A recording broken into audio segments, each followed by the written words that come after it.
இப்படியெல்லாம் நம்ம சொல்றதுனால இவங்க என்ன சொல்லுவாங்க தெரியுமா? அவங்க தான் ஆட்சியிலேயே இல்லையே, அப்புறம் ஏங்க அவங்கள குறை சொல்றீங்க அப்படின்னு கேட்பாங்க. வேர்ல வெந்நிய ஊத்திட்டு போனவங்கள வெளிச்சம் போட்டு காட்டாம பின்ன வேற என்ன சொல்லுவாங்க? இதெல்லாம் மக்கள் கிட்ட நம்ம தெளிவா எடுத்து சொல்லணும் இல்லையா? அதுக்காக தான் இதெல்லாம் சொல்லிட்டு இருக்கிறேன்.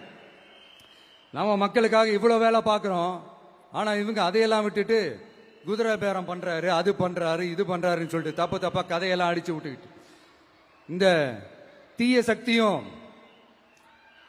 தீந்து போன சக்தியும்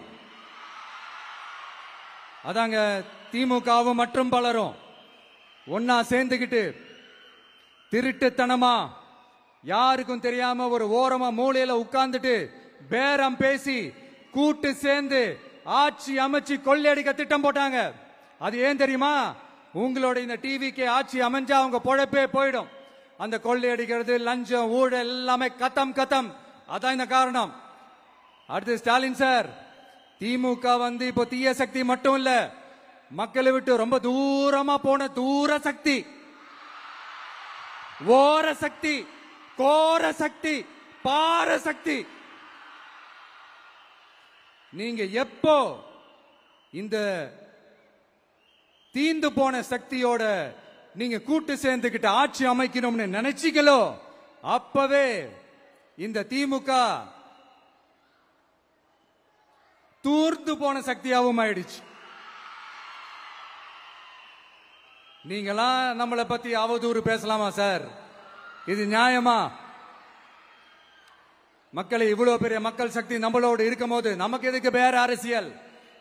எலெக்ஷன்ல 50-60 வருஷமா இருந்த சாதிய உடைச்சிருக்கிறோம், மதத்தை உடைச்சிருக்கிறோம், காசு கொடுத்து ஓட்டு வாங்கறத உடைச்சிருக்கிறோம். நாம எது செஞ்சாலும் கான்ஸ்டிடியூஷன்ல தான் செய்வோம். நாம சிங்கிள் மெஜாரிட்டி வாங்கி இருந்தாலும் நம்மள நம்பி முறையா கூட்டணியில கட்சியில ஆதரிக்க வர்றவங்களை அரவணைச்சு தான் இருப்போம்.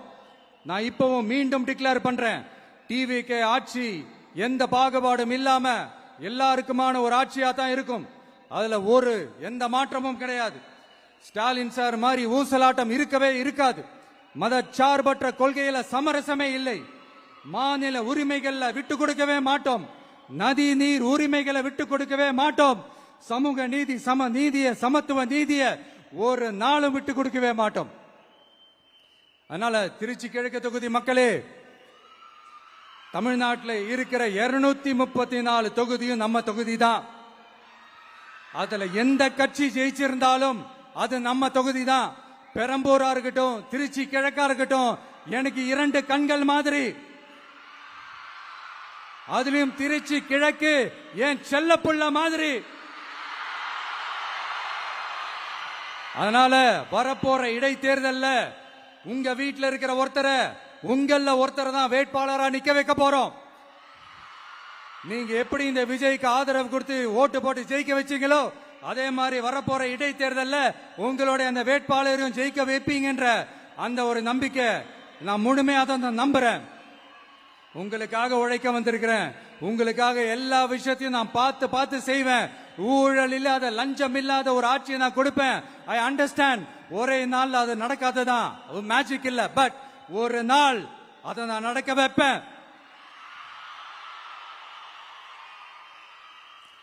எனக்கு இப்ப வேற எந்த வேலையும் இல்ல உங்களுக்காக உழைக்கிறத தவிர. என் கடன் இனி என் மக்களுக்கு பணி செய்து கிடைப்பதே. மீண்டும் என்னை ஜெயிக்க வச்ச தமிழக மக்களுக்கும் திருச்சி கிழக்கு தொகுதி மக்களுக்கும் மீண்டும் என்னுடைய நன்றியை தெரிவிச்சுக்கிட்டு கான்பிடண்டா இருங்க, நல்லதே நடக்கும், வெற்றி நிச்சயம். மீண்டும் சந்திக்கும் வரை நன்றி, வணக்கம்.